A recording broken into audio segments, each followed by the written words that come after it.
Alright. I'm gonna be sitting here for like some hours just reading this book in one sitting.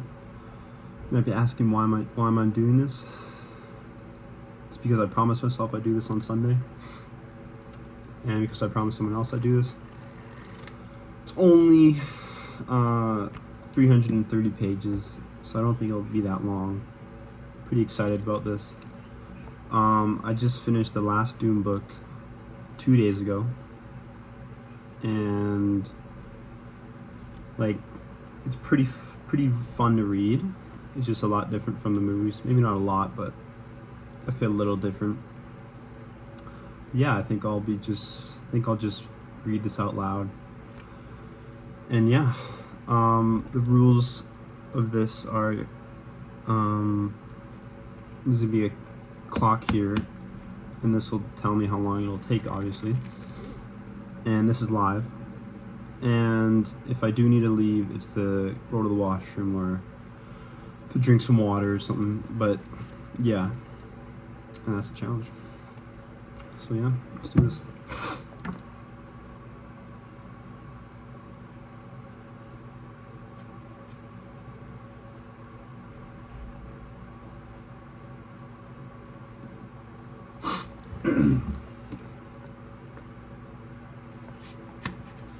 Introduction.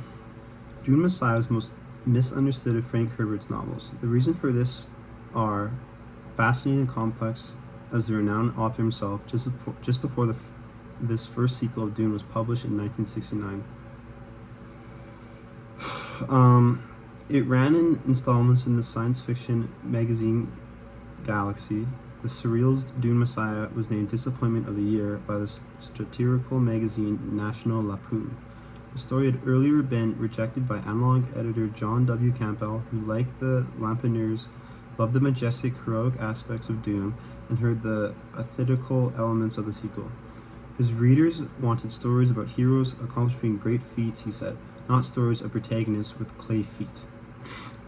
The detractors did not understand that Dune Messiah was a bridging work, connecting Dune with and as yet uncompleted third book in the trilogy to get there. The second novel in the series flipped over the carefully crafted hero myth of Paul Muad'Dib and revealed the dark side of the Messiah phenomenon that had appeared to be so glorious in Dune. Many readers didn't want that dose of reality. They couldn't stand the demotion of their beloved charismatic champion, especially after the author had already killed off two of their favorite characters in Dune, the loyal Atreides swordmaster Dune Idaho and the idealistic paleontologist Liat Kynes. But they overlooked important clues that Frank Herbert had left along the way in Dune. When Liat Kynes lay dying in the desert, he remembered these words of his father, Pardot, spoken years before and relegated to the back reaches of memory. No more terrible disaster could befall your people than for them to fall into the hands of a hero. Near the end of the novel, in a foreshadowing epigraph, Princess Aurelian described the victorious Muad'Dib in a multifaceted and sometimes conflicting terms as warrior and mystic, ogre and saint, the fox and the innocent, chivalrous, ruthless, less than a god, more than a man. And in an appendix to Dune, Frank Herbert wrote that the desert planet was afflicted by a hero. These sparkling in Dune were marker points in the direction Frank Herbert had in mind, transforming.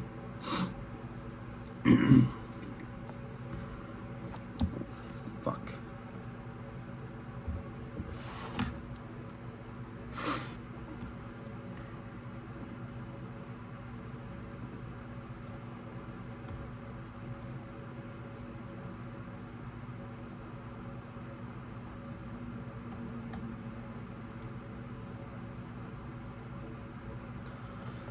Hold on.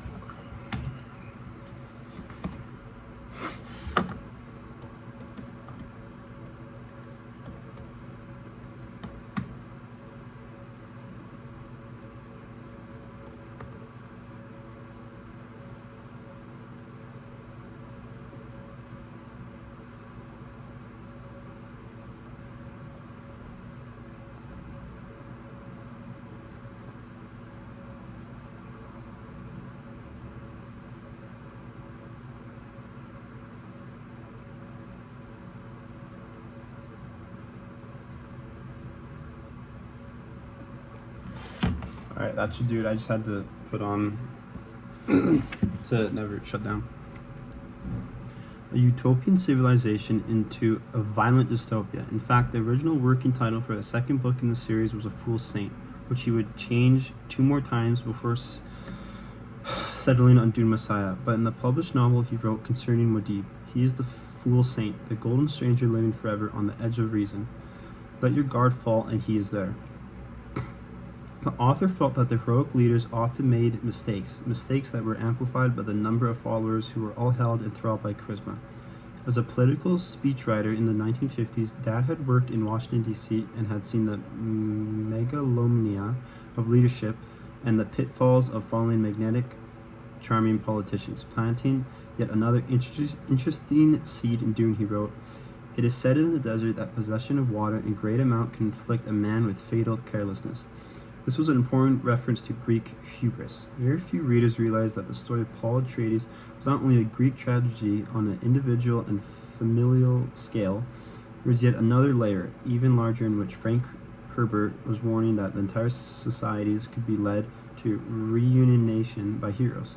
In Dune and Dune Messiah, he was cautioning against pride and overconfidence, that form of narcissism described in Greek tragedies that invariably led to the Great Fall. Among the dangerous leaders of human history, my father sometimes mentioned General George S. Patton because of his charismatic qualities, but more often his example was President John F. Kennedy.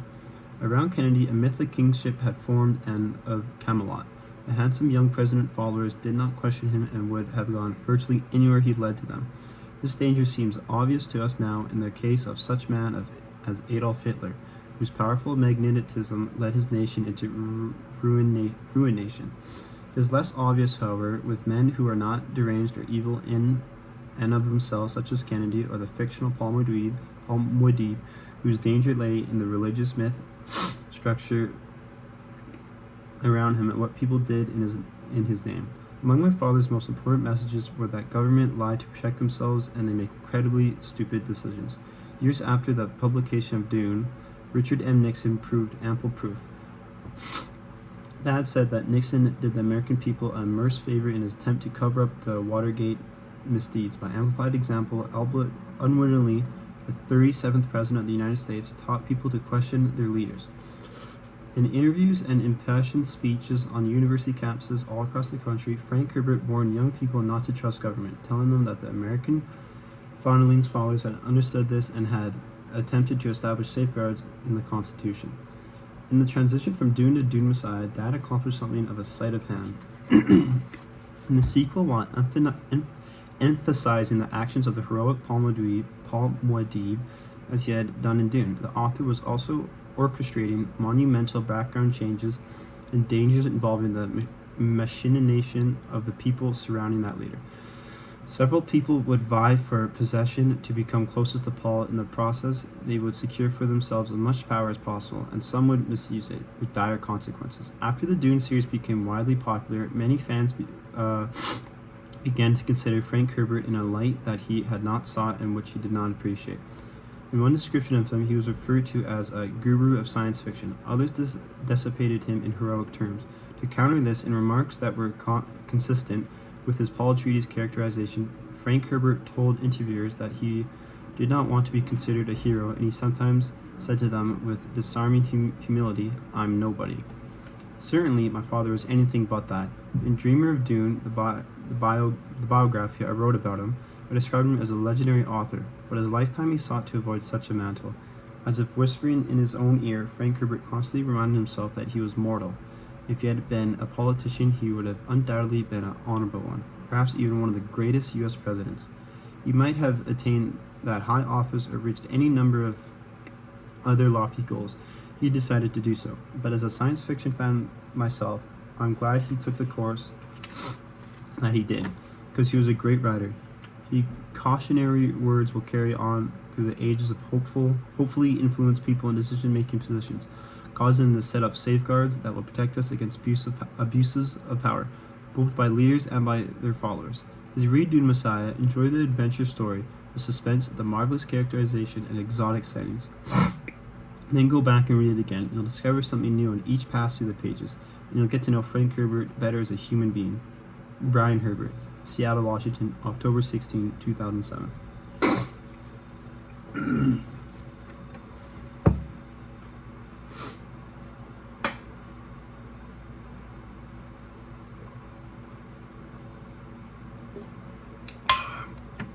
That was a letter to, I think, his son.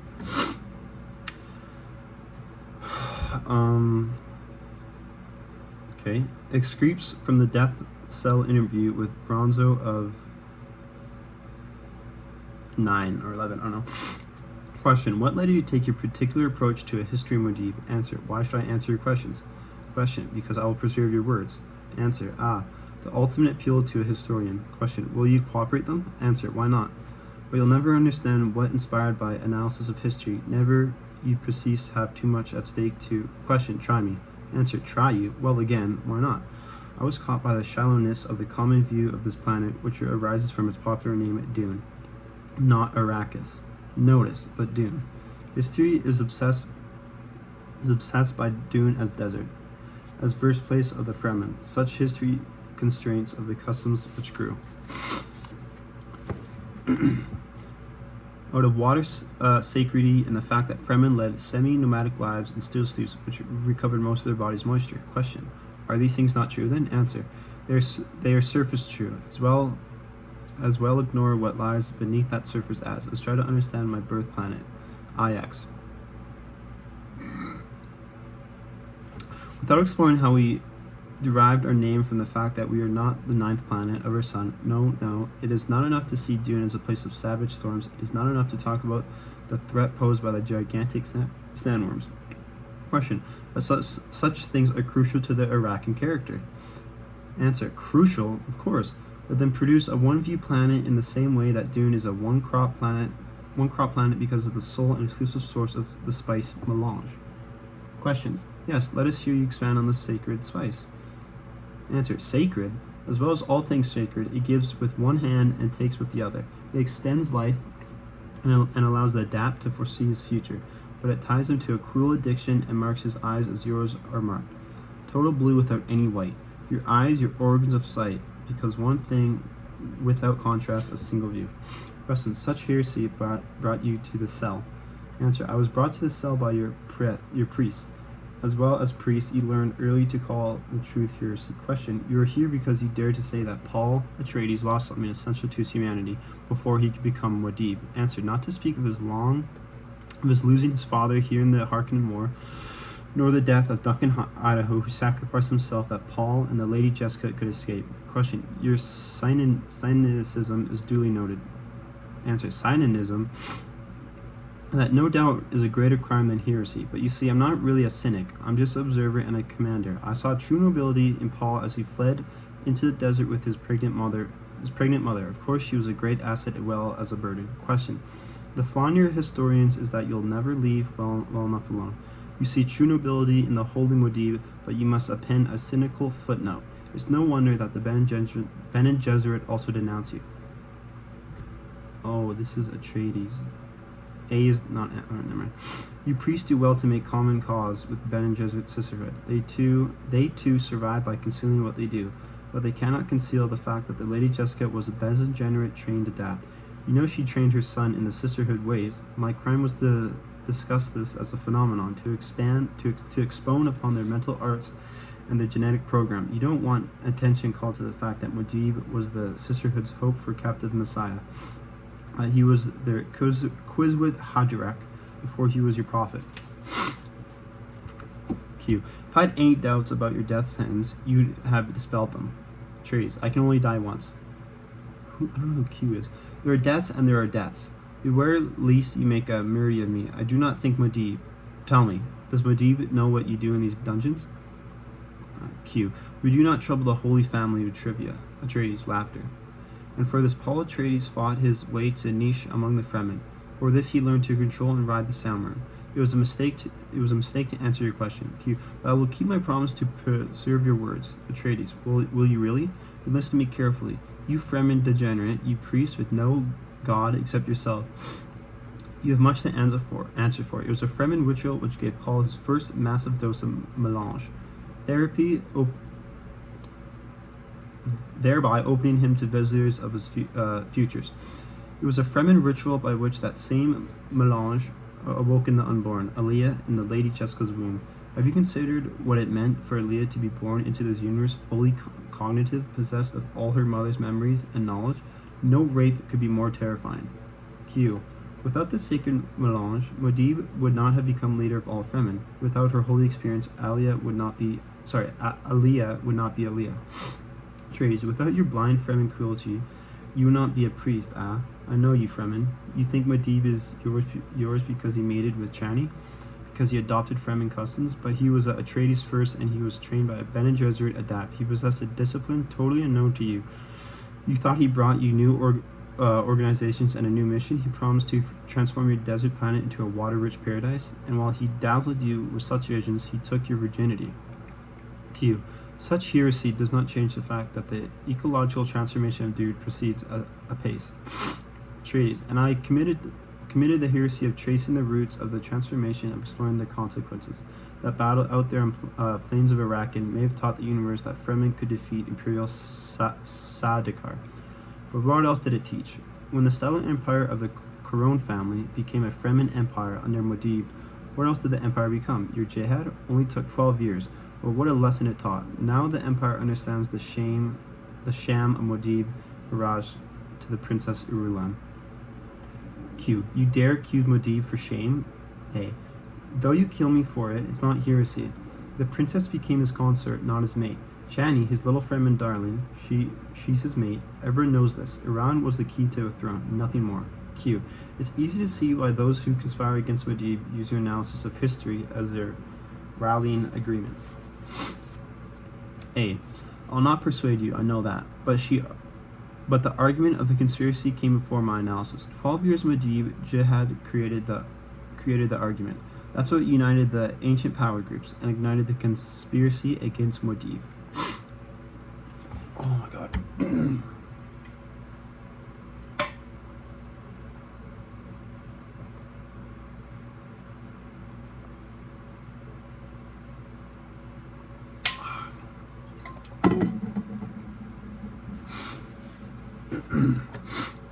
Such a rich store of myths unfolds Paul Muad'Dib, the Mentat Empire, and his sister Aaliyah. It is difficult to see the real persons behind these veils, but they were after all a man born Paul Atreides and a woman born Aaliyah. Their flesh was subject to space and time, and even though the oracle powers placed them beyond the usual limits of time and space, they became from human stock. They experienced real events which left real traces upon a real universe. To understand them, it must be seen that their catastrophe was the catastrophe of all mankind. This work is dedicated then not to Muad'Dib or his sister, but to their heirs, to all of us. Dedications in the Muad'Dib Concordance, as copied from the Tabla Monurum of the Spirit Site cult. Muad'Dib's imperial reign generated more historians than any other era in human history. Most of them argued a particular viewpoint, jealous and sectarian, but it says something about the peculiar impact of this man that he aroused such passions on so many diverse words. Of course, he contained the ingredients of history. Ideal and idealized, the man born Paul Atreides is an ancient great family, received a deep prana bindu training from the Lady Jessica, his Bene Gesserit mother, and had thought this a superb control over muscles and nerves. But more than that, he was a mentat, an intellect whose capacities surpassed those of the religiously prescribed mechanical computers used by the ancients. Above all else, Muad'Dib was the Quessa Haderach, which the Sisterhood's breeding program had sought across thousands of generations. The Quessa Haderach, then the one who could be many places at once, this prophet, this man through whom the Bene Gesserit hoped to control human destiny. This man became Emperor Muad'Dib and executed a marriage of convenience with the daughter of the Padishah Empire he had defeated. Think on the paradox, the failure implicate in this moment. For you surely have read other histories and know the surface facts. Muad'Dib's wild Fremen did indeed overrun the Padishah Shaddam fort. They toppled the Sardaukar legions, the allied forces of the great houses, the Harkonnen armies, and the mercenaries bought with money voted in the Landsraad. He brought the Space and Guild to its knees and placed his own sister Aliyah on the religious throne the Bene Gesserit had sought their own. He did all these things and more. Muad'Dib's Khwisrat missionaries carried their religious wars across space in jihad, whose major process endured only 12 standard years. But in that time, religious colonism brought all but a fraction of the human universe under one rule. He did this because capture of Arrakis, that planet known more often as Dune, gave him a monopoly over the ultimate coin of the realm, the Jiratic spice melange, the poison that gave life. Here was another ingredient of ideal history, materials whose psychic chemistry unraveled time. Without melange, the sisterhood's reverend mothers could not perform their feats of observation and human control. Without melange, the guild's steersmen could not navigate across space. Without melange, billions upon billions of imperial citizens would die of addictive withdrawal. Without melange, Paul Muad'Dib could not prophesy. We know this moment of supreme power contained failure. There can only be one answer. That completely accurate and total prediction is lethal. Other histories say Muad'Dib was defeated by obvious plotters, guild, the sisterhood, and the scientific Amoralites of the Ben Teliaks with their face dancer disguises. Other historians point out the spies of Muad'Dib's household. They make much of the Dune terror which clouded Muad'Dib's powers of prophecy. Some show how Muad'Dib was made to accept the services of a Goloa, the flesh brought back from the dead and trained to destroy him. But certainly they must know this Goloa was Duncan Idaho, the Atreides lieutenant who perished saving the life of the young Paul. Yet they delint the Khwisrat, capable, guided by the Korba, the Panegyrius. They take us through step by step through Korb's plan to make a martyr of Muad'Dib and place the blame on Chani, the Fremen concubine. How can any of this explain the facts as history has revealed them? They cannot. Only through the lethal nature of prophecy can we understand the failure of such enormous and far-seeing power. Hopefully other historians will learn something from this revelation. Analysis of History Muad'Dib by Bronzo of Ajax. There exists no separation between gods and men. One blends softly, casually into the other. Proverbs of Muad'Dib. Despite the murderous nature of the plot he hoped to devise, the thoughts of Skytail, the Teliak's face dancer, returned again and again to rueful compassion. I shall regret causing death and misery to Muad'Dib, he told himself. He kept his dignity carefully hidden from his fellow conspirators. Such feelings, told him, thought that he found it easier to identify with the victim than with the attackers, a thing characteristic of the Teliaksu. Skytail told in bemused silence, somewhat apart from the others. The argument about psychic poison had been going on for some time now. It was energetic and vehement, but polite in that blindly compulsive way adapts of the great schools always adopted for matters close to their dogma. When you think you have skewered right then, you'll find him unwounded. That was the old Reverend Mother of the Bene Gesserit, Gaze Helen Mohiam, your hostess here on Wallach IX. She was a black-robed stick figure, a witch crone seated in a floater chair at Skytail's left. Her abbothood had been thrown back to expose a leathery face beneath silver hair. Deeply pocketed eyes stared out of skull-masked features. They were using a Mirhaba Hassa language, own phalange, consonants, and joined vowels. It was a instrument for conveying fine emotional subtleties. Edric, the guild steersman, replied to the Reverend Mother now with a vocal courtesy contained in a sneer, a lovely touch of disdainful politeness. Seitel looked at the guild envoy. Edric swam in a container of orange gas only a few paces away. What the fuck?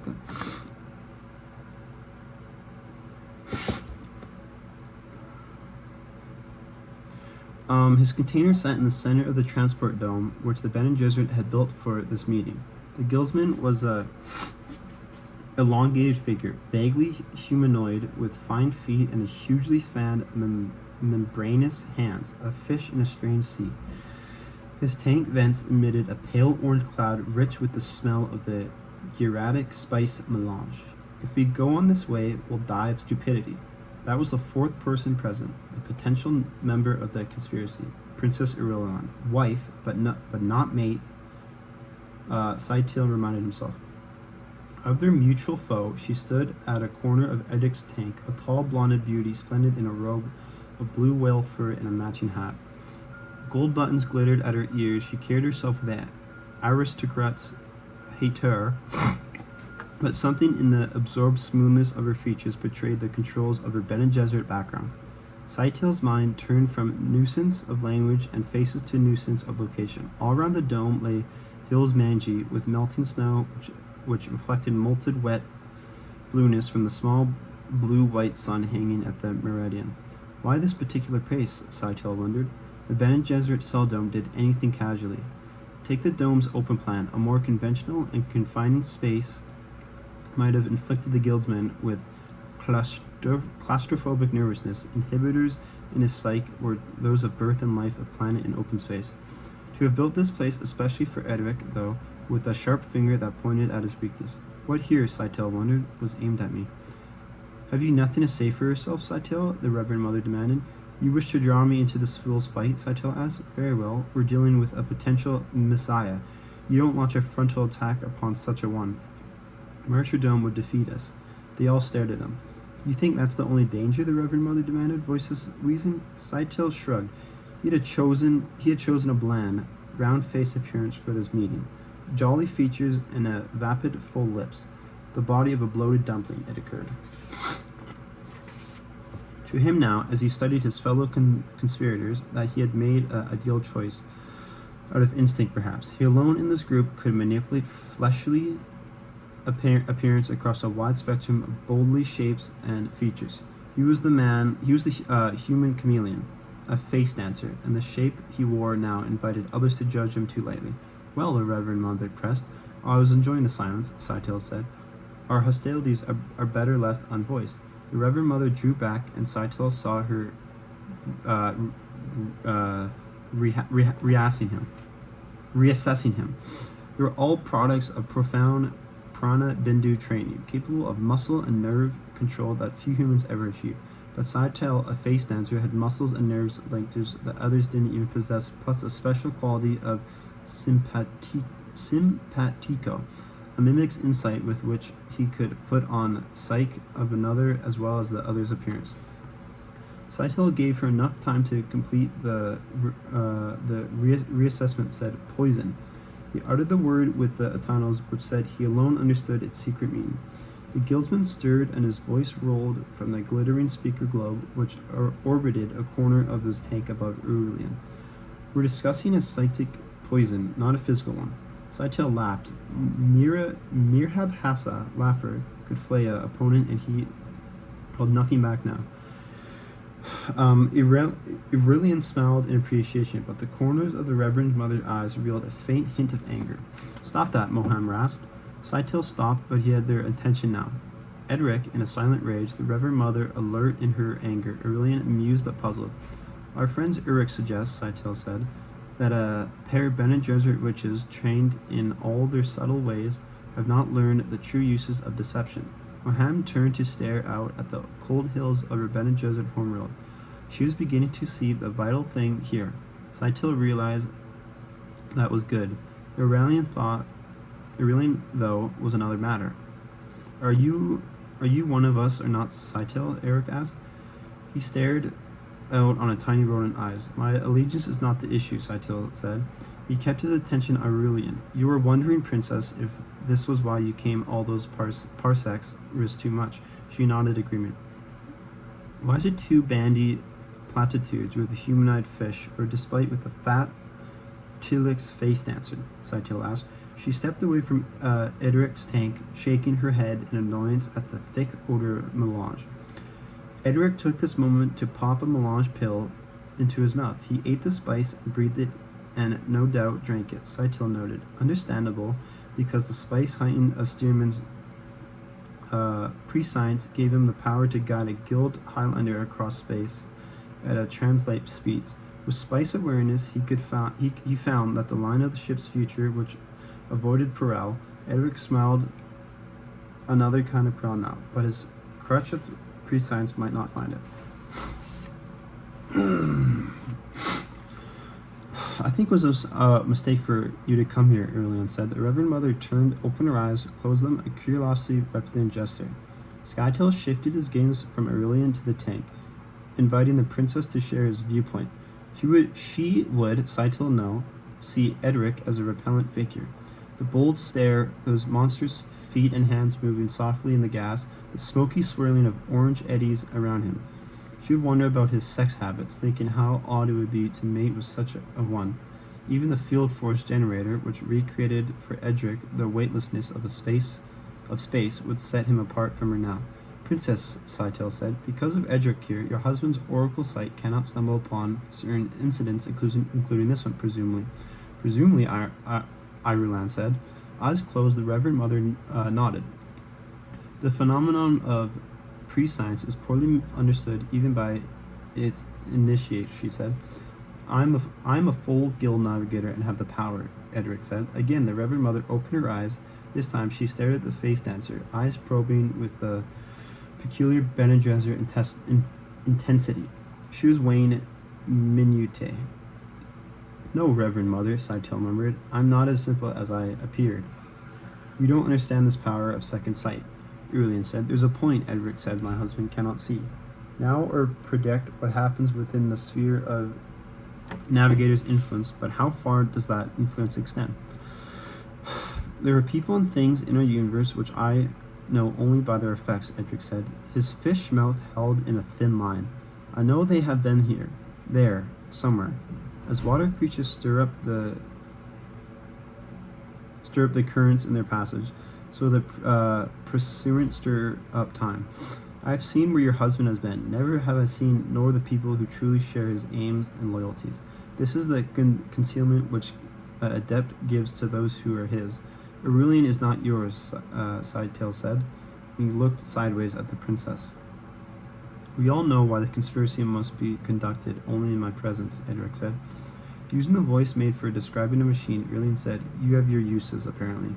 She sees him now for what he is, Sidetail thought. Good. The future is a thing to be shaped, Sidetail said. Hold that thought, princess. Aurelian glanced at the face dancer. People who share Paul's aims and loyalties, she said. Certain of his Fremen legionaries, then, wear his cloak. I have seen him prophecy for them. Heard their cries of adulation for their Modib. It has occurred to her, Sidetail thought, that she is on trial here, that a judgment remains to be made which could preserve her or destroy her. She sees the trap we set for her. Monumentally, Sidetail's gaze looked with that of the Reverend Mother, and he experienced the odd realization that they had shared his thought about Aurelian.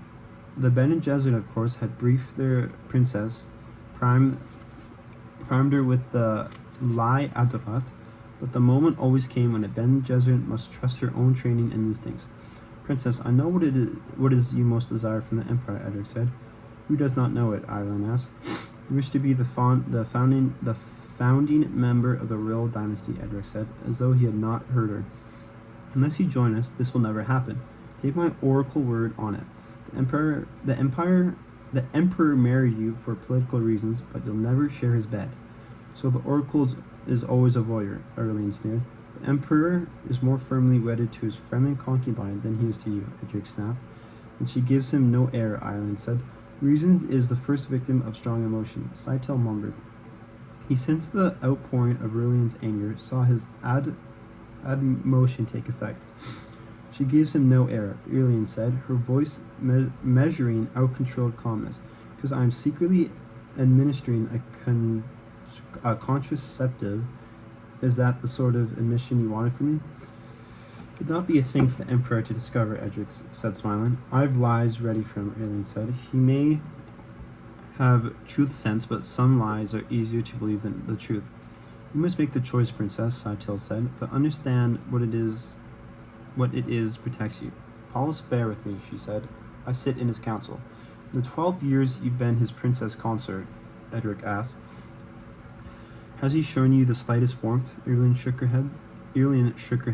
He disposed your father with his infinite Fremen horde, married you to fix his claim to the throne, yet he has never crowned you empress, Edric said. Edric tries to sway you with emotion, Princess, Saitel said. Is that not interesting? She glanced at the face dancer, saw the bold smile on his features, answered it with raised eyebrows. She was fully aware now. Saitel saw that if she had left this conference under Edric's sway, part of their plot, these moments, might be concealed from Paul's oracle visions. If she withheld commitment, though, does it seem to you, Princess Saitel asked, that Edric holds undue sway in our conspiracy? I've already agreed, Edric said, that I'll defer to the best judgment offered in our councils. And who chooses the best judgment? Saitel asked. Do you wish the princess to leave her without joining us? Edric asked. He wishes her commitment to be a real one. The Reverend Mother growled. There should be no trickery between us. Ireland Saitel saw had relaxed into a thinking posture.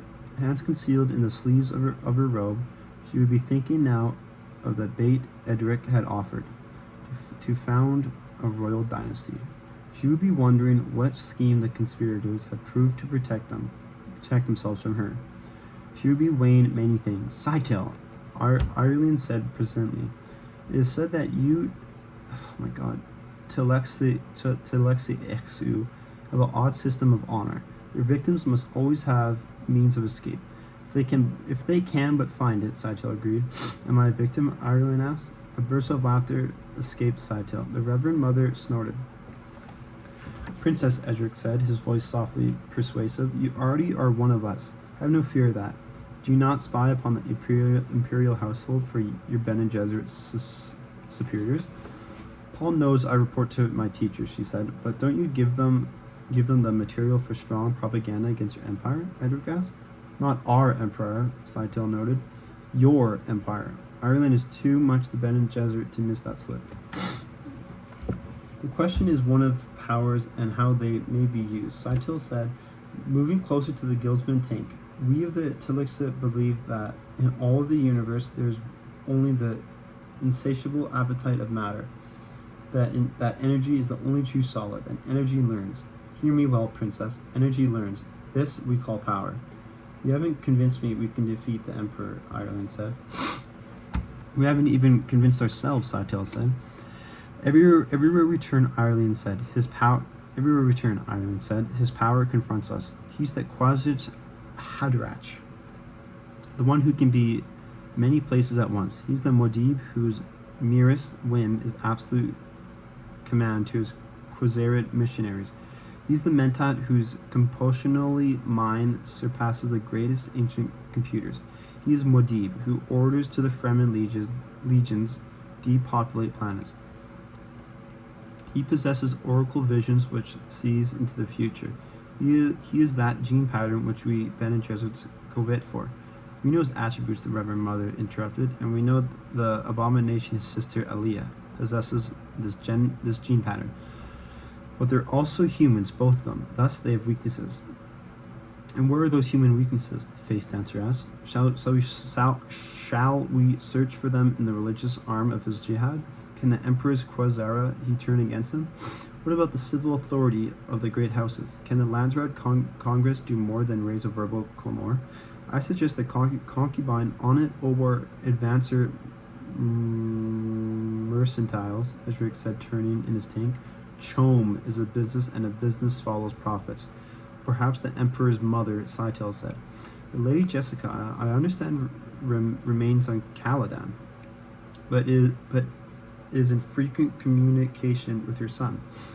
That traitorous bitch, Moham said, voice level. Would I might discern my own hands, which trained her.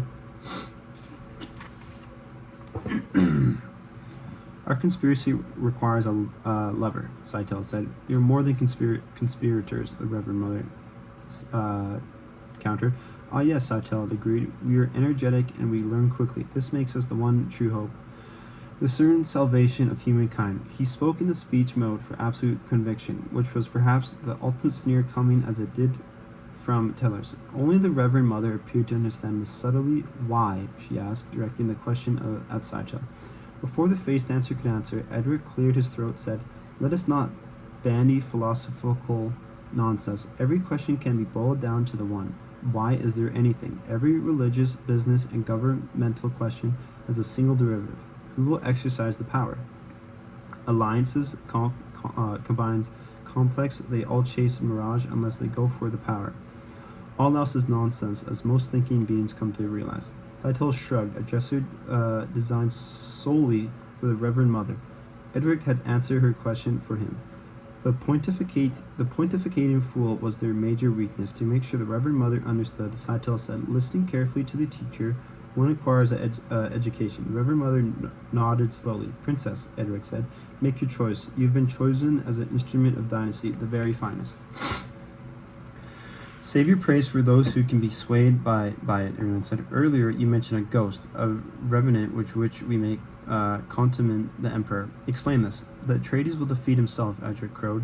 Stop talking riddles, Irulan snapped. What is this ghost? A very unusual ghost, Edric said. It has a body and a name. The body, that's the flesh of a renowned swordsman known as Duncan Idaho. The name, Idaho's dead, Irulan said. Paul has mourned the loss often in my presence. He saw Idaho killed by many Father Sardaukar. Even in defeat, Edric said, your father Sardaukar did not abandon wisdom. Let us suppose a wise Sardaukar commander recognized the sword master in a corpse his men had slain. What then? There exist uses for such flesh and training, if one acts swiftly. Telex Gola, Orlan whispered, looking sideways at Saitel. Saitel, observing her attention, exercised his face dancer powers, shape flowing into shape, flesh moving and readjusting. Presently, a slender man stood before her. The face remained somewhat found, but darker and with slightly flattened features. High cheekbones formed shelves for eyes with effeminate folds. The hair was black and oily. A gula of his appearance, Edric said, pointing to Scato, or merely another face dancer, Irulan asked. Oh my god.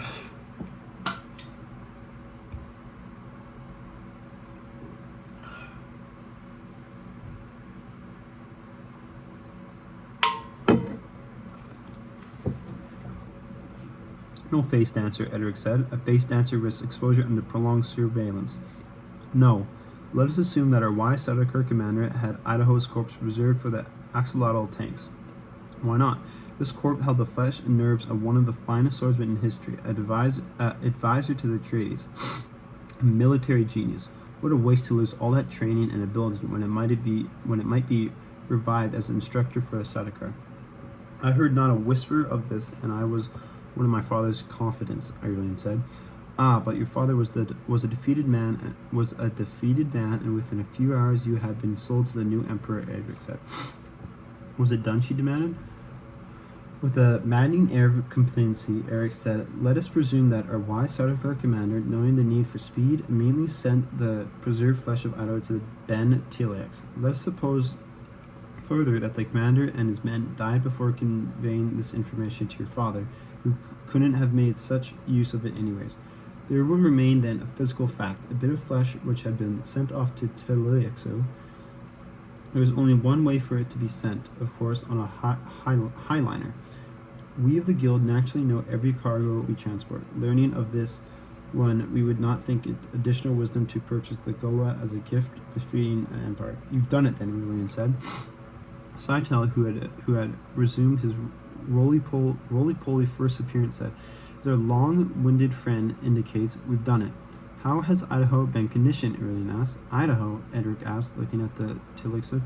Do you know of a Idaho Saitel? We sold you a creature called Hayat, Saitel said. Ah, yes, Hayat. Edric said. Why did you sell him to us? Because we once bred a Quasar Hadra of our own, Scytale said. With a quick movement of her old head, the Reverend Mother looked up at him. You didn't tell us that, she accused. You didn't ask, Scytale said.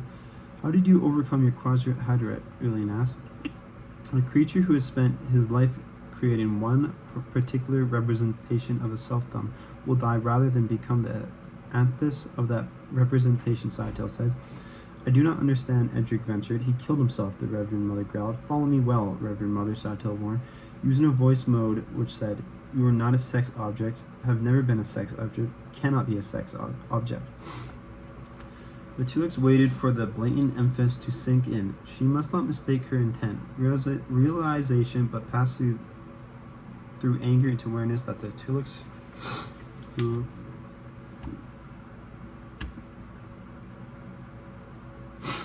certainly could not make such an accusation, knowing as he must the breeding requirements of the sisterhood. His words, though, contain a gutter insult completely out of character for Tulux. Swiftly using the Mira Bahasa placative mode, Edric tried to smooth over the moment. Scytale, you told us you sold Hyatt because you shared our desire on how to use them. Edric, you will remain silent until I give you permission to speak, Scytale said. And as the guildsman started to protest, the Reverend Mother snapped. Shut up, Edric. Yeah. Guildsman drew back into his tank in fleeing agitation. Our own transcendent emotions aren't pertinent to a solution to the mutual problem, Scytale said. They cloud reasoning because the only relevant emotion is the basic fear which brought us to this meeting. We understand, Ilian said, glancing at the Reverend Mother. You must see the dangerous limitations of our shield, Scytale said. The Oracle cannot chance upon what it cannot understand. You are devious, Scytale, Ilian said. How devious she must not guess. How devious she must not guess, Scytale thought. When this is done, we will possess a Quasar Hadra we can control. These others will possess nothing. What was the origin of your Quasar Hadra? The Reverend Mother asked. You dabbled in various pure essence, Scytale said. Pure good and pure evil, a pure villain who delights only in creating pain and terror can be quite educational. The old Baron Harkonnen, our Emperor's grandfather, was he a Tulux creation? Ilian asked. Not one of ours, Scytale said, but then nature often produces creations as deadly as ours. We merely produce them under conditions where we can study them. I will not be passed by and treated this way, Edric protested. Who is it hides this meeting from? You see, Scytale asked, whose best judgment conceals us? What judgment? I wish to discuss our mode of giving Hyatt to the Empire, Edric insisted. It's my understanding that Hyatt reflects the old mortality that the Atreides learned on his birth world. Hyatt is supposed to make it easy for the Emperor to enlarge his moral nature, to delineate the positive, negative elements of life and religion. Scytale smiled, passing a beaming gaze over his companions. They were as he'd been led to expect. The old Reverend Mother wielded her emotions like a scythe. Ilian had been well trained for a task of which she had failed. A flawed Bene Gesserit creation. Edric was no more, and no less, than the magician's hand. He might conceal and distract for now, Edric relapsed into sullen silence as the others ignored him. Do I understand that this Hyatt is intended to poison Paul's psyche? Ilian asked. More or less, Scytale said. And what are the Quizzerat? Ilian asked. Requires only the slightest shift in emphasis. Glicid of the emotions to transform envy into enmity, Scytale said. And Chom, Ilian asked. They will rally round Prophet, Scytale said. What of the other power groups? One invokes the name of government, Scytale said. We will annex the less powerful in the name of mortality and progress. Our oppositions will die of its own entanglements. Alia too. Hyatt is a multi-purpose Gola, Scytale said. The Emperor's sister is of an age when she can be distracted by a charming male designed for that purpose. She will be attracted by his maleness and by his abilities as a mentat. Mohiam allowed her old eyes to go wide in surprise. The Hola is a mentat? That's a dangerous move. To be accurate, Ilian said, a mentat must have accurate data. What if Paul asked them to define the purpose behind our gift? Hyatt will tell the truth, Scytale said. It makes no difference. So you'll leave an escape door open for Paul, Irelian said. A mentat, Mohammed muttered. Saitel glanced at the old Reverend Mother, seeing the ancient hates which colored her response. From the days of the Badalian Jihad, when thinking man shines had been wiped from most of the universe. Computers had inspired distrust. Old emotions colored the human computer as well. I do not like the way you smile, Moham said, abruptly, speaking in the truth mode as she glared up at Saitel. In the same mode, Saitel said, and I think less of what pleases you, that we must work together. We all see that. He glanced at the guildsman. Don't we, Eric? You teach painful lessons, Eric said. I presume you wish to make it plain that I must not assert myself against the combined judgments of my fellow conspirators. You see, he can be taught, Saitel said. I see other things as well, Edgewood growled. The Atreides holds a monopoly on the spice. Without it, I cannot probe the future. The Bene Gesserit lose their truth sense. We have stockpiles, but these are finite. Melange is a powerful coin. Our civilization has more than one coin, Saitel said. Thus the law of supply and demand fails. You think to steal the secret of it? Mohammed wheezed. And him with a planet guarded by his mad Fremen. The Fremen are civil, educated, and ignorant, Saitel said. They're not mad. They're trained to believe, not to know. Belief can be manipulated. Only knowledge is dangerous. But will I be left with something to father a royal dynasty? Eileen asked. They all heard the commitment in her voice, but only Edric smiled at it. Something, Saitel said. Something. It means the end of this Atreides as a ruling force. Edric said. I should imagine that others less gifted as oracles have made that prediction, Saitel said. For them, Muatib ala Maha, as the Fremen say. The thing was written with salt, Tyrion translated. As she spoke, Saitel recognized what the Bene Gesserit had arrayed here for him. A beautiful and intelligent female who could never be his. Ah, well, he thought, perhaps I'll copy her for another.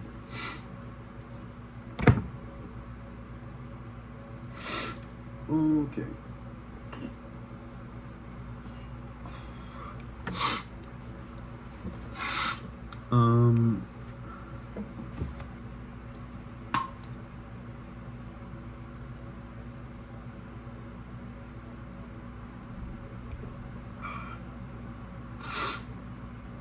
I think Saitel is pretty cool. He can like change his face or whatever. I don't know. That's what I got. Every civilization must contend with the unconscious force which can block, betray, or countermine almost any conscious intention of the collectivity. Tuluxum theorem, unproven. Paul sat on the edge of his bed and began stripping off his desert boots. They smelled rancid from the lubricant which eased the action of the heel-powered pumps that drove his still suit. It was late. He had prolonged his nighttime walk and caused worry for those who loved him. Admittedly, the walks were dangerous, but it was a kind of danger he could recognize and meet immediately. Something compelling and attractive surrounded walking anonymously at night in the streets of Arakan. He tossed the boots into the corner beneath the room's lone glow globe, attacked the seal strips of his still suit. Gods below, how tired he was. The tiredness stopped at his muscles low and left his mind seething. Watching the mundane activities of everyday life filled him with profound envy. Most of that nameless, flowing life outside the walls of his keep couldn't be shattered by an emperor. But to walk down a public street without attracting attention, what a privilege. To pass by the glamoring of a midday pilgrims, to hear a Fremen curse a shopkeeper, you've damp hands. Paul smiled at the memory slipped out of his still suit. He stood naked and oddly attuned to his world. Dune was a world of paradox, now a world under siege. At the center of power, to come under siege, he decided, was the inevitable fate of power. He stared down at the green, captivating fleeing his rough texture against his socks. The streets had been ankle-deep in sand, blown over the shield wall on the stratus wind. Foot traffic had churned it into choking dust, which clogged still suits' filters. He could smell the dust even now despite a blower cleaning at the portals of his keep. It was an odor full of desert memories, other days, other dangers. Compared to those other days, the pearl in his lonely walks remained minor. But putting on a still suit, he put on the desert. The suit, with all its apparent for reclaiming his body's moisture, guided his thoughts in subtle ways, fixed his movements in a desert pattern. He became wild Fremen. More than a disguise, the suit made of him a stranger to a city itself. In the still suit, he abandoned security and put on the old skills of violence. Pilgrims and townsfolk passed him then with eyes downcast.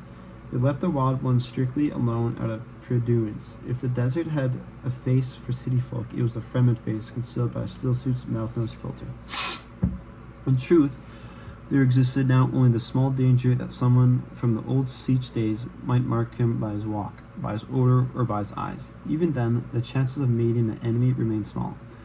A swish of door hangings and a wash of light broke his reverie. Chani entered bearing his coffee servers on a platinum tray. 2 slaved glow globes followed her, darting to their positions. One at the head of their bed, one hovering beside her to light her work. Chani moved with an ageless air of fragile power. So self-contained, so vulnerable, something about the way she bent over the coffee servers reminded him then of their first days. Her features remained darkly elfin, seemingly unmarked by their years, unless one examined the outer corners of her whiteless eyes, noting the lines there, sand tracks, the Fremen of the desert called them. Steam wafted from the pot as she lifted the lid by its Hagar emerald knob. You could tell that the coffee wasn't yet ready by the way she replaced the lid. The pot, fluting silver female shape, pregnant, had come to him as a Hanamiah, a spoiled battle won when he'd slain the former owner in a single combat, Yamas. That had been the man's name, Yamas. What an odd immortality death had earned for Yamas, knowing death to be inevitable. Had Yamas carried that particular one in his hand, Chani put on cups. Blue pottery squatting like attendants beneath the immense pot. There were 3 cups, one for each drinker and one for all the former owners. It'll only be a moment, she said. Oh my god. She looked at him and then Paul and wondered how he appeared in her eyes. Was he yet the exotic off-world, slim and whirly, but water fat when compared to Fremen? Had he remained the Usul of his tribal name who'd taken her in Fremen Ta while they'd been fugitives in the desert? Paul stared down at his own body, hard muscles, slender, a few more scars, but essentially the same despite 12 years as emperor. Looking up, he glimpsed his face in a shelf mirror. Blue Fremen eyes. Mark of spice addiction, a sharp Atreides nose.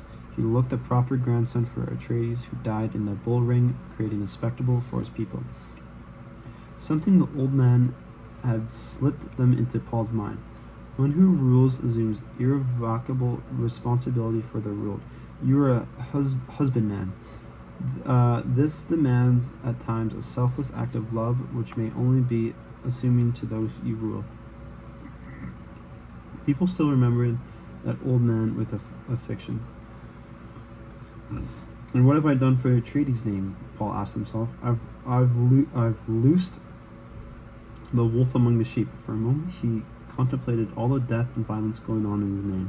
Into bed now, Chani said in a sharp tone of command that Paul knew would have shocked his imperial subjects. He obeyed, laid back with his hands behind his head, letting himself be lulled by the pleasant familiarity of Chani's movements. The room around them struck him deeply with amusement. It was not all what the populace must imagine as the emperor's bedchamber. The yellow light of restless glow globes moved the shadows in an array of colored glass jars on a shelf behind Chani. Paul named their constants slightly, the dry ingredients of the desert pharmacopoeia, urgence, incense, mementos, a pinch of sand from Sietch Tabar, a lock of hair from their firstborn, long dead, 12 years dead, an innocent bystander killed in the battle that had made Paul emperor. The rich odor of spiced coffee filled the room. Paul inhaled, his glance falling on a yellow bowl inside the tray where Channy was preparing the coffee. The bowl held ground nuts. The inevitable poison snooper mountain beneath the table weaved its insect arms over the food. The snooper angered him. They never needed snoopers in the desert days. Coffee's ready, Channy said. Are you hungry? His anger now was drowned in the whistling scream of a spice lighter hurling itself spaceward from the field outside Watkins. Channy saw his anger saw his anger, though, poured their coffee, put a cup near his hand. She sat down on the foot of the bed, exposed his legs, began rubbing them where the muscles were knotted from walking in the still soup. Softly, with a casual air which did not deceive him, she said, "Let us discuss Ulian's desire for a child." Paul's eyes snapped wide open. He studied Channy carefully. "Ulian's been back from Wallach less than 2 days," he said. Has she been at you already?"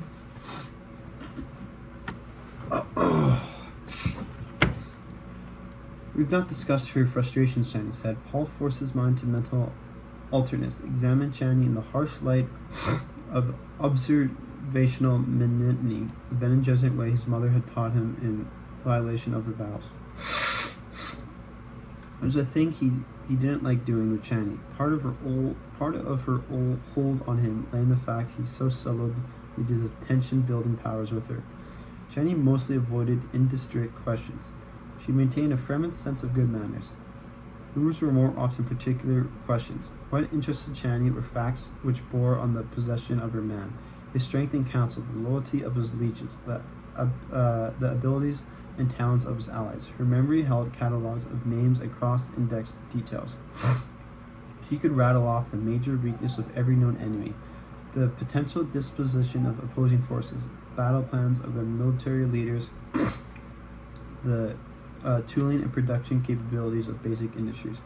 Why now, Paul wondered. Did she ask about Ulian? I've troubled your mind, Channy said. That wasn't my intention. What was your intentions? She smiled swiftly, meeting his gaze. If you're angered, love, please don't hide it. Paul sank back against the headboard. Shall I put her away, he asked. Her use is limited now, and now I don't like the things I sense about her trip home to the sisterhood. You'll not put her away, Channy said. She went on massaging his legs, spoke matter-of-factly. You've said many things. She's your contrast with her enemies. You can read their plans through her actions. Then why ask about her desire for a child? I think it disconnect our enemies and put Erlin in a vulnerable position should he make her pregnant. He read by the movements of her hands on his legs what the statement had cost her. A lump rose in his throat. Softly, he said, Channy, beloved, I swear an oath never to take her into my bed. A child would give her too much power. Would you have her displace you? I've no place. Not so, Sihaya, my desert springtime. Where does this sudden concern for Erlian? It's not concern for you, not for her. If she carried a Atreides child, her friends would question her loyalties. The less trust our enemies place in her, the less use she is to them. A child for her can mean your death, Paul said. You know the plotting in this place? A movement of his arm encompassed the keep. You must have an heir, she husked.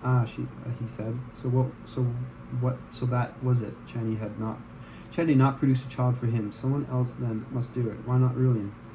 That was the Channy's mind worked, and it must be done in an act of love because all the Empire erodes strong taboos against artificial ways. Channy had come to a firm decision. Paul studied her face in the new light. It was a face he knew better in some ways than his own. He'd seen the face soft with passion, and the sweetness of his sleep, awash in fears and angers and griefs. He closed his eyes, and Channy came into his memories as a girl once more, veiled in springtime, singing, waking from sleep beside him, so perfect that the very vision of her consumed him. In his memory, she smiled, shyly at first, then strained against the vision as thought she longed to escape. Paul's mouth went dry. For a moment, his nostrils tasted the smoke of a devastated future and the voice of another kind of vision commanding him to disengage. His prophetic visions had been eavesdropping on eternity for such a long while, catching snatches of foreign tongues, listening to stones and to flesh not his own. Since the day of his first encounter with terrible purpose, he had peered at the future hoping to find peace. There existed a way, of course. He knew it by heart without knowing the heart of it. A rote feature strict in its instruction to find him. Disengage, disengage, disengage. Paul opened his eyes, looked at the decision in Chinese face. She had snapped, messaging his legs, sat still now, pure as Fremen. Her features remained familiar beneath the blue Nizoni scarf she had often wore about her hair in the privacy of their chambers. But the mask of decision sat on her, an ancient and alien to him way of thinking. Fremen women had shared their men for thousands of years, not always in peace, but with a way of making the fact of non-destructive. Something something mysteriously Fremen in this fashion had happened in Channy. "You give me the only air I want," he said. "You've seen this?" she asked, making it obvious by her emphasis that she referred to presence. As he had done many times, Paul wondered how he could explain the delicacy of the oracle, the timelines without number which vision waved before him on an indulting fabric. He signed, remembered water lifted from a river in the hollow of his hands, trembling, draining. Memory drenched his face in it. How could he drench himself in futures growing increasingly obscure from the presence of too many oracles? "You've not seen it then," Channy said. That vision future scarce any longer accessible to him except at the expansion of life-draining effort. What could it show them except grief? Paul asked him. He felt that he occupied an inhospitable middle zone, a wasted place where his emotions drifted, swayed, swept outward in unchecked relentlessness. Jenny covered his legs, said, "Heir to a house Atreides. This is not something you leave to chance or one woman." I also think his mother might have said, Paul thought. He wondered if the Lady Jessica had been in secret communication with Channy. His mother would think in terms of House Atreides. It was the pattern bred.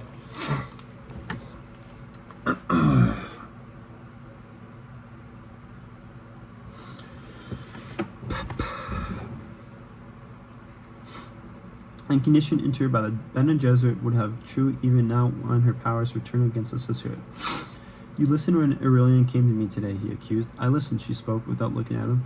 Paul focused his memory on the encounter with Aurelian. He'd let himself into family salon, noted an unfinished robe on Channy's loom. There'd been an acrid worm shell to the place, an evil odor which almost hid the underlying cinnamon bite of melange. Someone had spilled unchanged spice essence and left it to concubine there with spice-based rug. It had not been a fallacious combination. Spice essence had been dissolved. Had dissolved the rug. Oily marks lay congealed on the plaster floor where the rug had been. He thought this sent for someone to clean away the mess, but Hara, Stilgar's wife and Channy's closest feminine friend, had slipped into announce Aurelian. You'd been forced to conduct the interview in the presence of that evil smell, unable to escape a Fremen's superstition that evil smells foretold disaster. Harriet withdrew as Aurelian entered. "Welcome," Paul said. Aurelian wore a robe of gray whale fur. She pulled it close, touched a hand to her hair. You could see her wondering at his mild tone. The angry words she'd obviously prepared for this meeting could be sensed leaving her mind in a welter of second thoughts. "You came to report that the sisterhood had lost its last vestige of mortality," he said. "Isn't it dangerous to be that ridiculous?" she asked. "To be ridiculous and dangerous, a questionable alliance," he said. His renegade Bene Gesserit training detected her putting down an impulse to withdraw. The effort exposed a brief glimpse of underlying fear, and he saw she'd been assigned a task not to her liking. "They expect a bit too much from a princess of the blood royal," he said. Aurelian grew very still, and Paul became aware that the hand locked herself into viz-like control. A heavy burden, indeed, he thought, and he wondered why present visions had given him no glimpse of this possible future. Slowly, Aurelian relaxed. There was no point in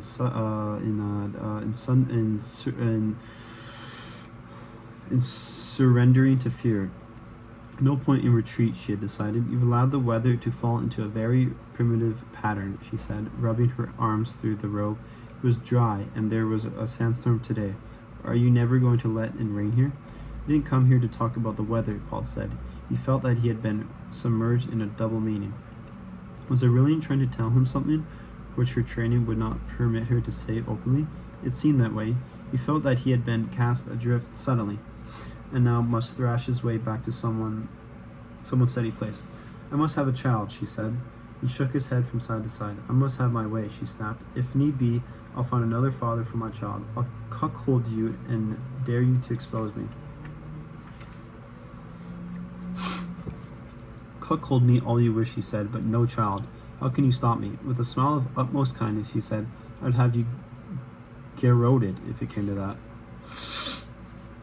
Shocked silence held her for a moment, and Paul sensed Chani listening behind the heavy draperies into their private apartments. I'm your wife, Aurelian whispered. Let us not play these silly games, he said. You play a part no more. We both know who my wife is, and I'm a convenience, nothing more, she said, voice heavy with bitterness. I have no wish to be cruel to you, he said. You chose me for this position. Not I, he said. Fate chose you. Your father chose me. The Bene Gesserit chose you. The Guild chose you. And they have chosen you once more. For what they have chosen you, Aurelian. Why can't I have your child? Because that's a role for which you weren't chosen. It's my right to bear the royal heir. Your father was and is a beast.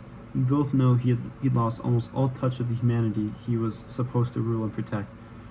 Was he hated less than you're hated? She flared. A good question, he agreed, a sardonic smile touching the edges of his mouth.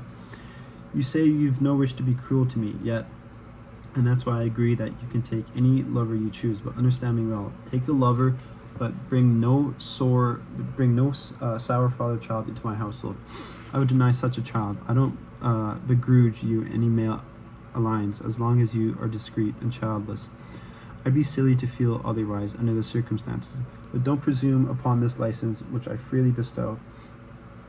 Where the throne is concerned, I control what blood is heir to it. The Bene Gesserit doesn't control this, nor does the Guild. This is one of the privileges I won when I smashed your father's Sardaukar legions out there on the plain of Arakan. It's not on your head then, Aurelian said. She whirled and swept out of the chamber.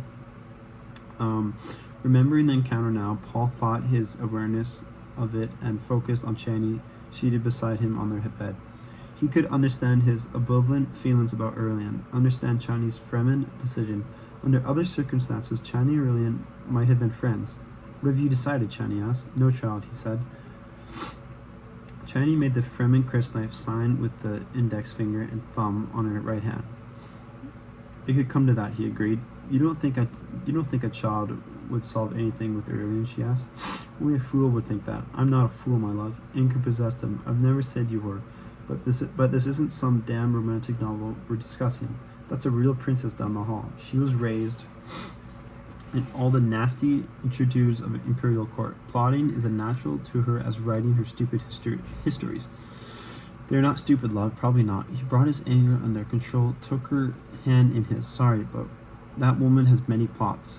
Plots within plots. Give in to one of her ambitions, and you could advance another of them. Her voice mellowed, Chani said. Haven't I always said as much? Yes, of course you have. He stared at her. Then what are you really trying to say to me? She laid down beside him, placed her head against his neck. They have come to a decision on how to fight you, she said. Aurelian's reeks of secret decisions. Paul stroked her hair. Chani had peeled away the dross. Terrible purpose brushed him. It was a querulous wind of his soul. It whittled through the framework of his being. His body knew things that never learned in consciousness. Sorry.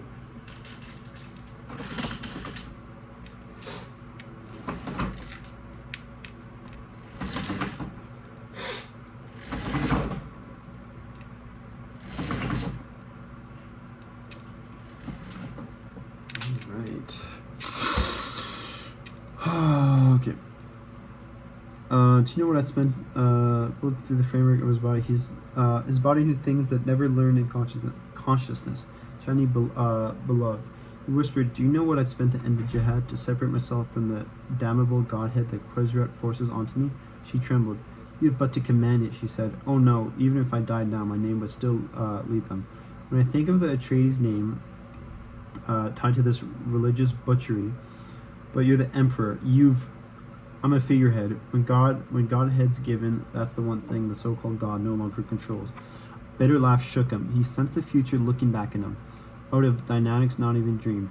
He felt his being cast out, crying unchained from the rings of fate. Only his name continued.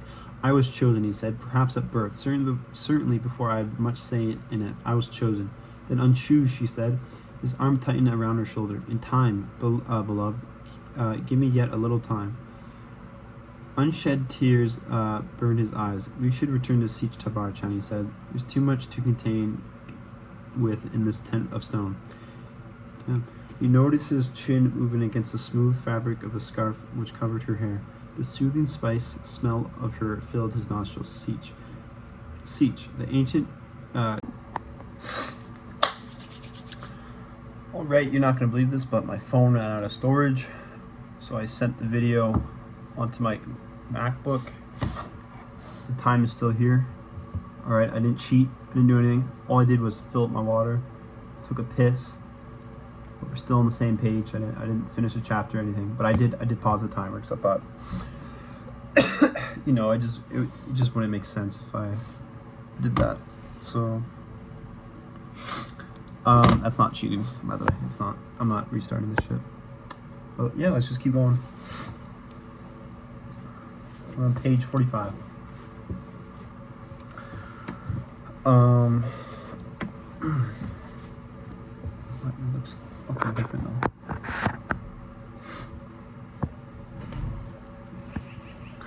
There,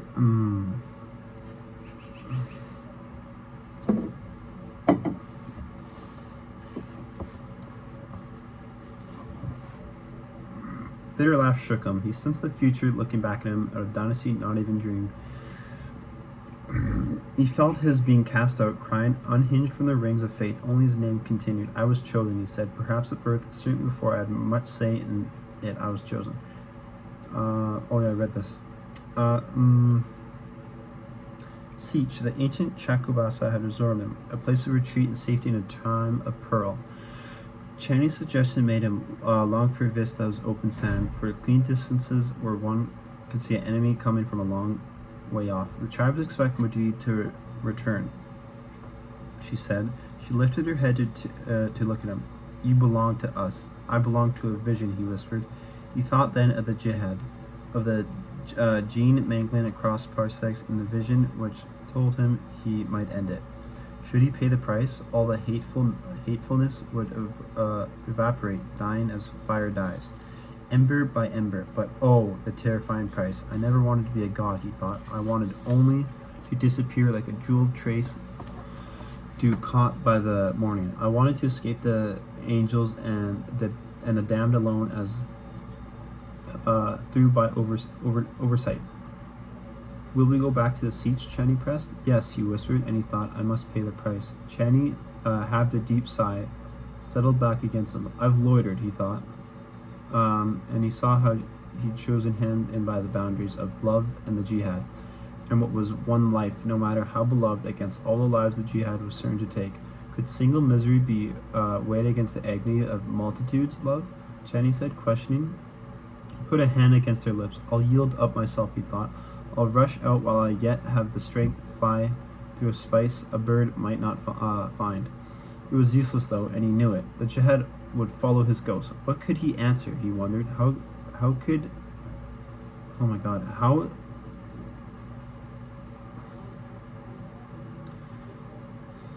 explain when people taxed him with brutal foolishness who might understand? I wanted only to look back and say, there's the existence which couldn't hold me. See, I vanish.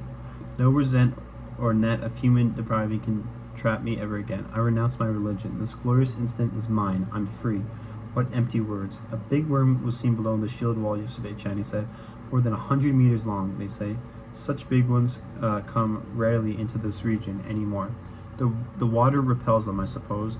To say this, one came to summon Muad'Dib home to his desert. She pinched his chest. Don't laugh at me. I'm not laughing. Paul, caught by wonder at that piercing Fremen mythos, felt a heart constriction, a thing inflicted upon his lifeline. Adab, the demanding member. He recalled his childhood room on Caladan then, dark night in the stone chamber, a vision. It'd be one of his earliest present moments. He felt his mind dive into the vision, saw though a veiled cloud memory, vision within vision, a line of Fremen, their robes trimmered with dust. They paraded past a gap in tall rocks.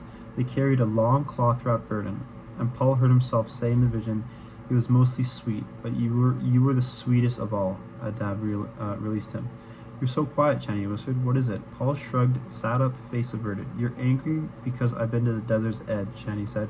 He shook his head without speaking. I only went because I was a child," Chani said. Paul was unable to speak. He felt himself consumed by the raw power of that early vision, terrible purpose. In that moment, his whole life was a limb shaken by the departure of a bird, and the bird was chance, free will. I succumbed to the lure of the oracle, he thought, and he sensed the succumbing to this lure might be. He fixed himself upon a single-track life. Could it be, he wondered, what the oracle didn't tell the future? Could it be that the oracle made the future? Had he exposed his life to some web of underlying threads, trapped himself there in that long ago awakening, victim of a spider future which even now advanced upon him with terrifying jaws? A Bene Gesserit axiom slipped into his mind. To use raw power is to make yourself infinitely vulnerable to the greater powers. I know what angers you, Chani said, touching his arm. It's true that the tribes have revived the old rites and the old blood sacrifices, but I took no part in those. Paul inhaled a deep, trembling breath. The torrent of his vision dissipated, became a deep, still place whose currents moved with absorbing power beyond his reach. "Please," Chani begged, "I want a child or a child. Sorry, I want a child, our child." "Is that a terrible thing?" Paul caressed her arm where she touched him, pulled away. He crumbled from the bed, extinguished the glow globes, crossed to the balcony window, opened the draperies. The deep desert could not interlude here except by its odors. A windowless wall climbed to the night sky across from him. Moonlight slanted down into an enclosed garden, sentinel trees and broad leaves. Wet foliage. He could see a fish pond reflecting stars among the leaves, pockets of white floral brilliance in the shadows. Monumentarily, he saw the garden through Fremen eyes, alien, menacing, dangerous in its waste of water. He thought of the water sellers, their way destroyed by the lavish dispensing from his hand. They hated him. He slain the past, and there were others, even those who'd fought for the souls to buy precious water, who hated him for changing the old ways. As the ecological pattern decayed by Muad'Dib remade the planet's landscape, human resistance increased. Was it not presumptuous, he wondered, to think he can make over our entire planet, everything growing where and how he told it to grow? Even if he succeeded, what of the universe waiting out there? Did it fear similar treatment? Abruptly, he closed the draperies, sealed the ventilators. He turned toward Chani in the darkness, felt her waiting there. Her water rings twinkled like the alams bells of pilgrims. He groped his way. He groped his way to the sound. Encountered her outstretched arms. "Beloved," she whispered, have I troubled you?" Her arms enclosed his future as they enclosed him. "Not you," he said. "Oh, not you." Damn.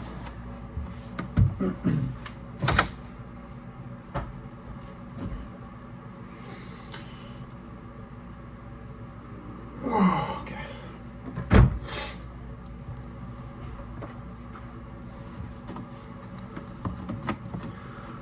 Alright. The advent of the field process shield and the laser gun with their explosive interaction, deadly to attacker and attacked, placed the current determinatives on weapons technology. We need not go into the special role of atomics. The fact that any family in my empire could so deploy its atomics as to destroy the planetary bases of 50 or more other families causes some nervousness, true. But all of us possesses precautionary plans for devastating retaliation. Guild and Landsrad contains the keys which hold this force in check. No, my concern goes to the development of human as special weapons. Here's a virtually unlimited field which a few powers are developing. Muad'Dib, lecture of the War College from the Stilgar Chronicle. Old man stood in his doorway, peering out with blue and blue eyes. The eyes were veiled by the natives' suspicion all desert folk held for strangers. Bitter lines tortured the edges of his mouth where it could be seen through a fringe of white beard. He wore no still suit, and it said much that he ignored this fact in the full knowledge of the moisture pouring from his nose through the open door. Skytail bowed, gave the greeting signal of the conspiracy. From somewhere behind the old man came the sound of a rebec wailing through the nocturnal descent of Samuda music. The old man's manner carried no drug dullness, an indication that Samuda was the weakness of another. It seemed strange to Skytail, though, to find that sophisticated vice in this place. Greetings from afar, Skytail said, smiling through that flat-featured face he had chosen for this encounter. It occurred to him then that this old man might recognize the chosen face. Some of the old Fremen here on Dune had known Duncan, Idaho. The choice of features, which he had thought amusing, might have been a mistake, Skytail decided, but he dared not change the face art here. He cast nervous glances up and down the street. Would the old man never invite him inside? Did you know my son? The old man asked. This, at least, was one of the countersigns Skytail made, the proper response, all the time keeping his eyes alert for any suspicious circumstances in his surroundings. He did not like his position here. The street was a cul-de-sac ending in this house. The house all around has been built for veterans for the jihad. They form a suburb of Arakan, which stretch into the Imperial Basin past T-Mag. The walls, which heamed in this street, presented blank faces of dun plasma broken by dark shadows of sealed doorways, and here and there scowled Cernes behind this very door. Holy fuck, okay. I might just have to not read out loud. I'm like gasping for air. I'm not even gonna talk anymore.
You're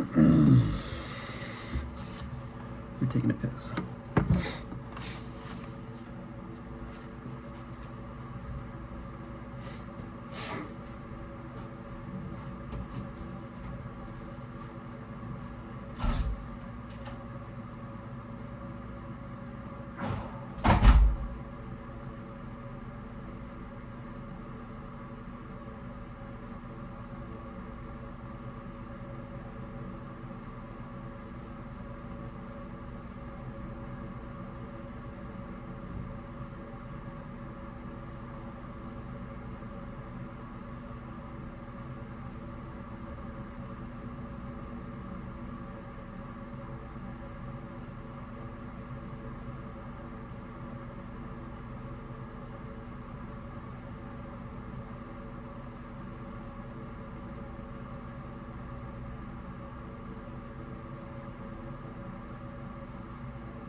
Right.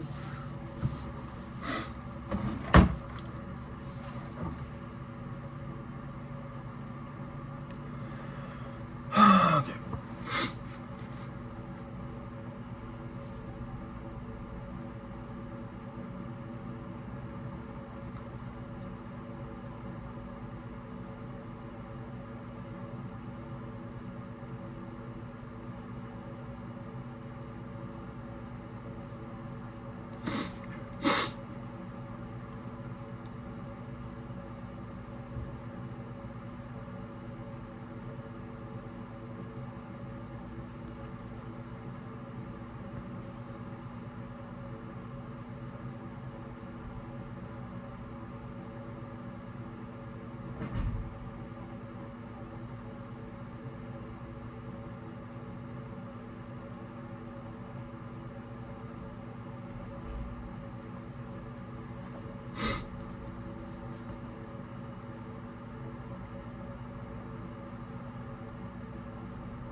All right.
100.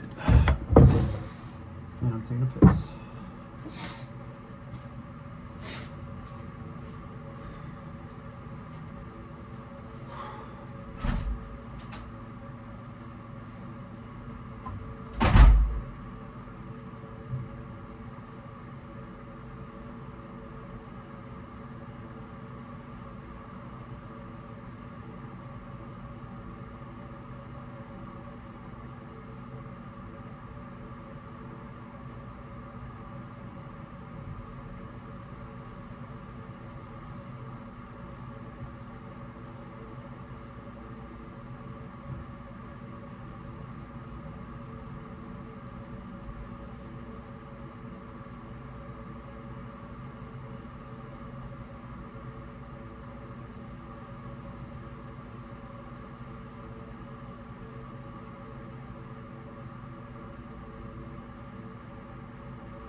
What book you reading? Dune.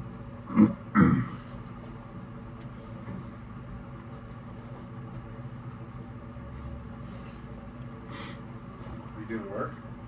Yeah, What? my own work.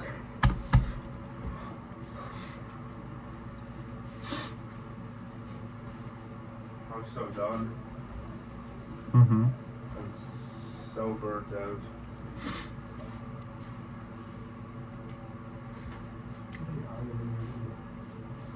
Why are you taking a video? It's proof that I read it. Prove that you read it to who? I'm reading this whole book in one sitting. Why? So I promised myself I'd do it. Why, boss? I'm a third of the way there. How long have you been reading for? Technically, 2.5 hours. Oh, I got time, don't worry. you can read for 7.5 hours? Mm-hmm. Alright, boss. Whatever floats your boat.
Alright, the same thing happened, you know, phone ran out of storage, so I put it on the MacBook. Now we're gonna just keep reading.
Same thing happened.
Nolan, What?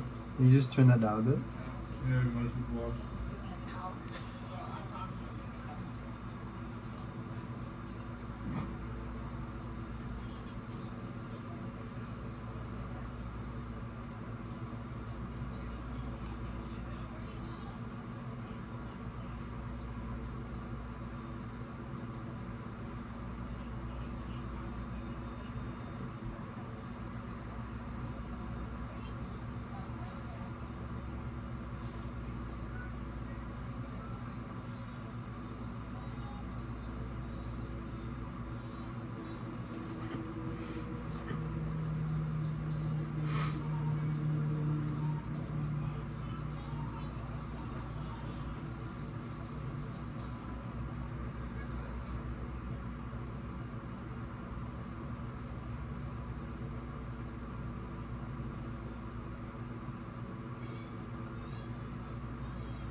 dinner with me and Colby.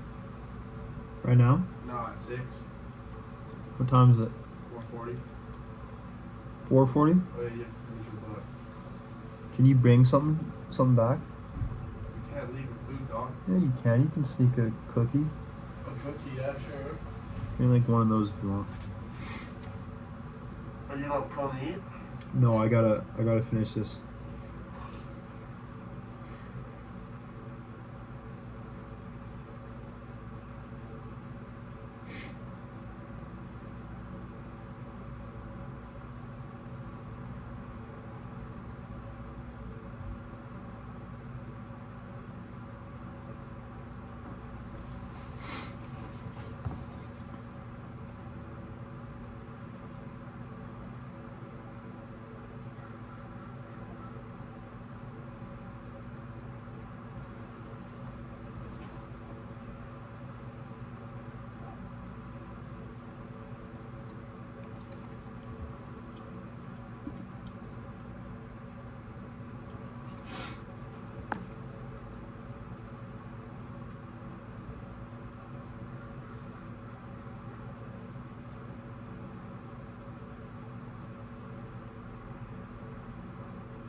You got a USB-C charger? Which one's that? The USB-C? For what? For your phone? Universal charger? Is that for your phone? Yeah. No, I only have ones for my phone. Do you have an Apple charger? Yeah, but it's like the old one. Oh, so an Apple charger. The USB-C is an Apple charger. It's just a normal charger. Okay.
Okay.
I'm still in your book. Yep. You're gonna come into there, or you actually gonna finish that off with two? I'm finishing this all the way through. You know, I respect that, dog. Yeah. But why did you miss yourself? Promise myself. But like, why? Oh, I don't know why. I just fucking did it. You're just thinking about like, I'm gonna read all the Dune right now. Yeah, I just chose to do it. I don't know if I have any more time to do it any other week or weekend.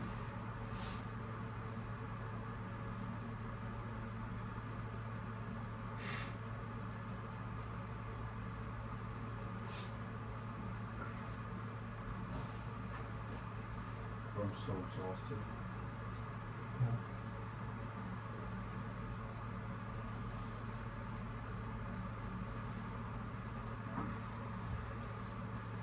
How long you been reading now? What's the timer set? 5.5 hours. How much school do you have? Probably another 40 minutes. Maybe an hour, I don't know.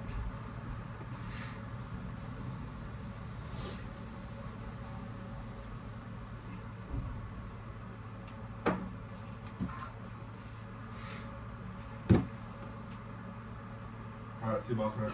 See you, man. Have fun, dog. Yeah.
Oh my god, 270.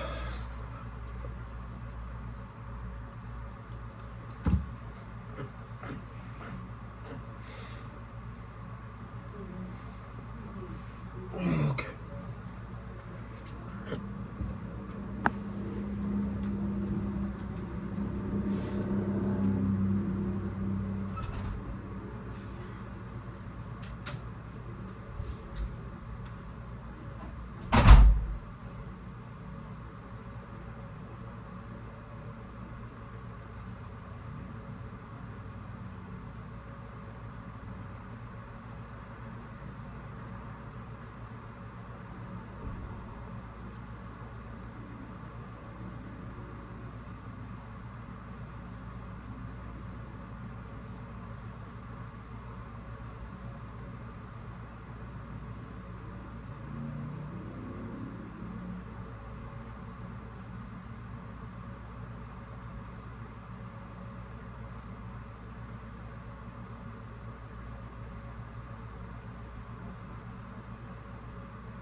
All right.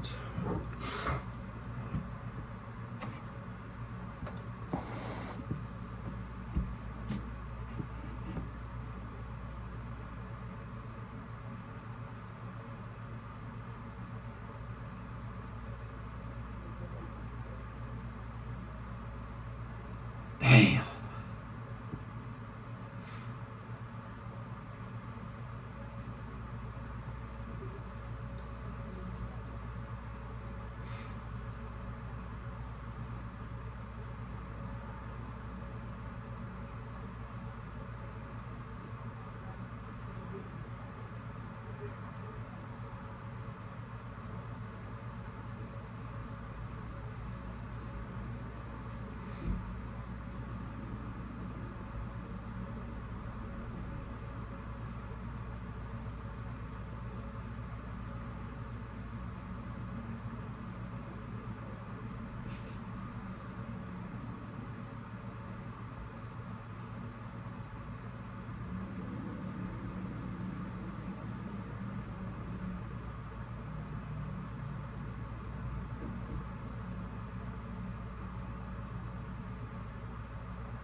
Some candy.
We have 45 motherfucking pages left. Alright? So it better be. I hope I get under 7 hours.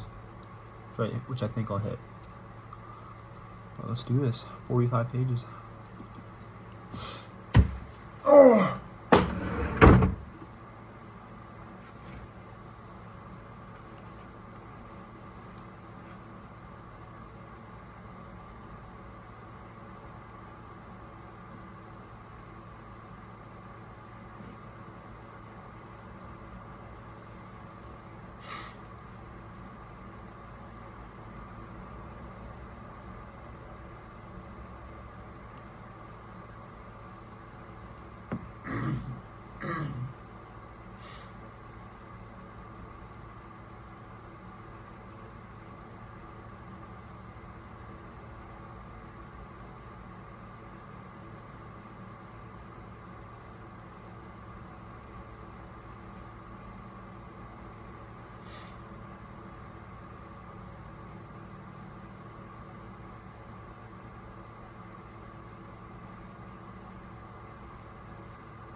Space, so I have to fucking finish this fast.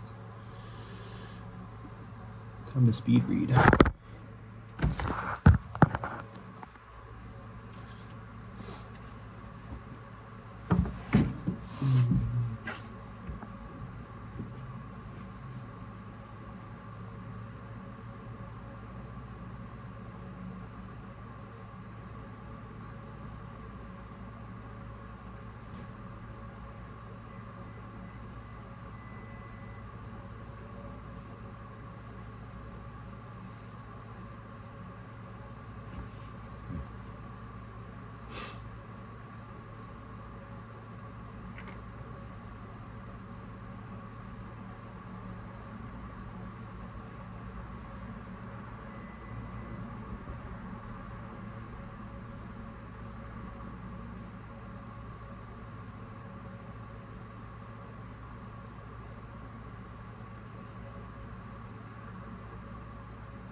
Hope that's charging.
Still? I'm almost done. How many pages? Yeah, 20. You had 45 an hour ago. What? You had 45 pages an hour ago. How do you still have... Oh, I thought it ended at page 300, but it ends at 336. Colby was flaming you. Really? Yeah, he said you don't get the $10 either. Why? Because you didn't read it out loud. You said $50 if I read it out loud. Oh, okay, then. It still owes me $10.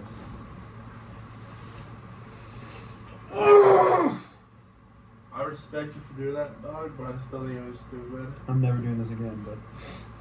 Was it a good book at least? Oh, Definitely a good book. Worth it in the end? Yeah, I think it's worth it. It's good to hear, boss man. Yeah.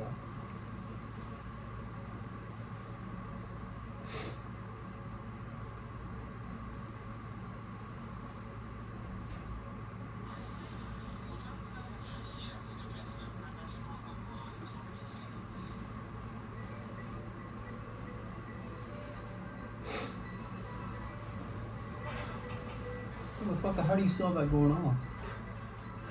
I don't know.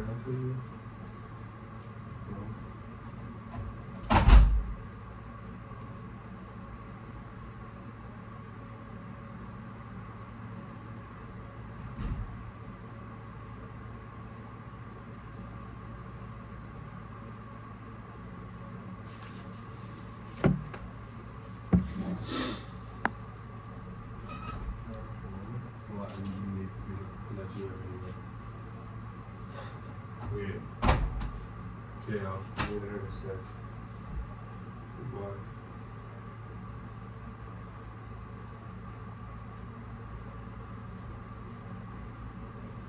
You going swimming? Yeah. What time?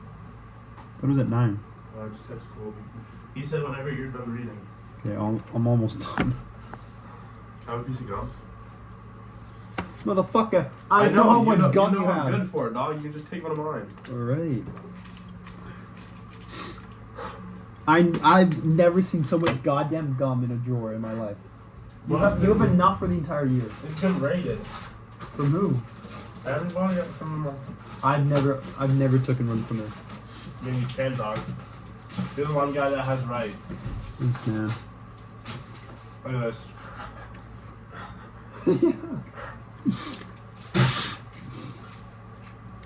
You still have your Calgary Stampeder tickets? Yeah. Do you? Of course, dog. Oh. I'll go to that. I'll go to that too. We might as well. Exactly. I have 30 minutes to beat my PB. What? I'm trying to get under 7 hours. How much time do you have? 30 minutes. Bro, if you can't finish 20 pages in 30 minutes. I know, I was just... You're gonna finish, dog.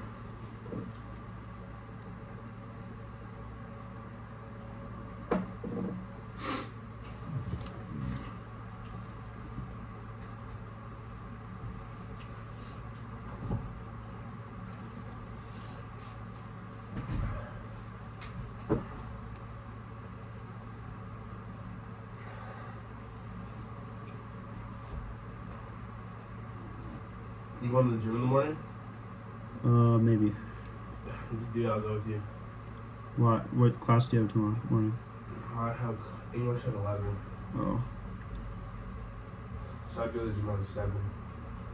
Yeah, I might do that. What are you hitting? Probably legs. I'll hit that with you.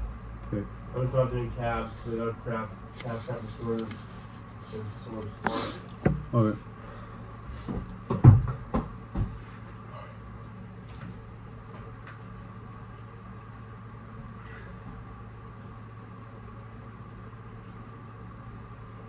Alright, see you, boss man. See you, Nolan. I'll see you tonight. Yeah.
TV.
Guahanemia.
Last chapter.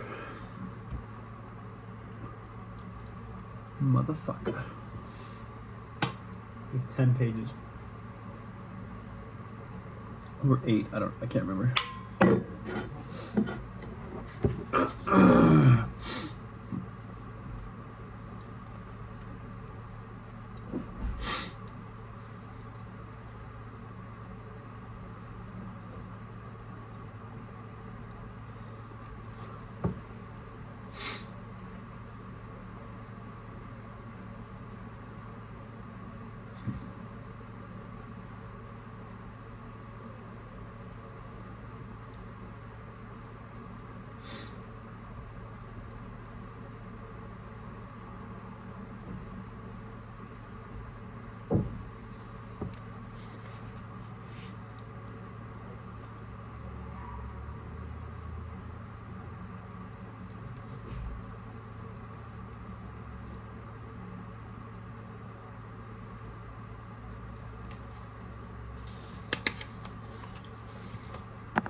Literally, my fucking phone died on like the last page. All right, like I literally have one more page to read, and then I'm done.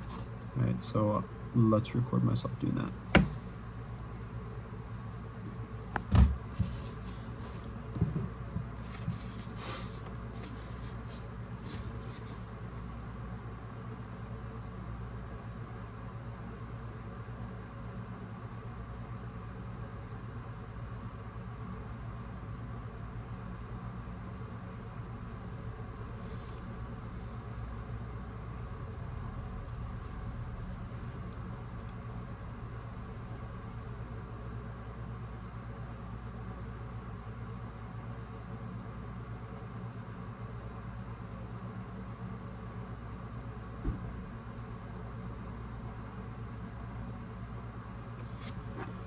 We fucking did it, baby. Oh my god.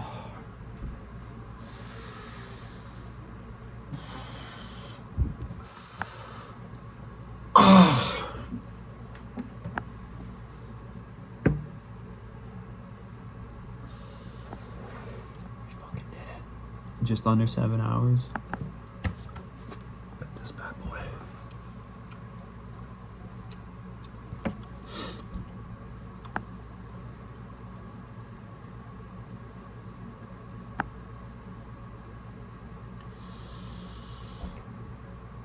That was a good book, not gonna lie. But I'm never doing that again where you sit down and read one book for fucking 8. I'm never again. But yeah, very good book. Definitely recommend.